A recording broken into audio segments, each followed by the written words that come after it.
Pasca bencana banjir yang melanda Aceh Utara, Kapolres Aceh Utara turun langsung meninjau Polsek Langkahan dan Polsek Tanah Jambu Aye, dua wilayah yang tidak hanya terdampak, tetapi juga ikut terendam banjir bersama masyarakat sekitarnya. Langkah ini menjadi bagian dari upaya mempercepat pemulihan di seluruh jajaran kepolisian. Di Polsek Langkahan, kondisi yang terlihat sungguh memprihatinkan.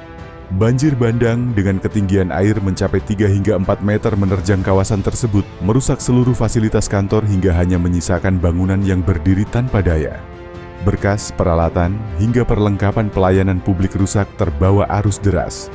Dalam kunjungan ini, Kapolres Aceh Utara tidak hanya melakukan peninjauan, tetapi juga menyalurkan bahan makanan bagi personel dan warga yang menjadi korban. Kehadiran ini menjadi simbol bahwa di tengah keterpurukan, Polri tetap berdiri bersama masyarakat dan sesama anggota. Di balik kehancuran, kita menemukan kekuatan. Di tengah cobaan, kita menemukan saudara. Sebagai keluarga besar Polri, kita saling menggenggam tangan, bangkit, menata kembali, dan melanjutkan pengabdian.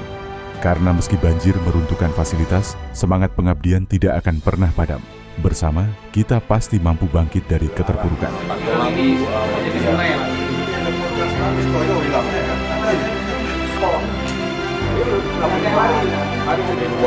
Kerja kan? Maksudnya kau nunggu juga rumah ini? Oh isi juga? Ya,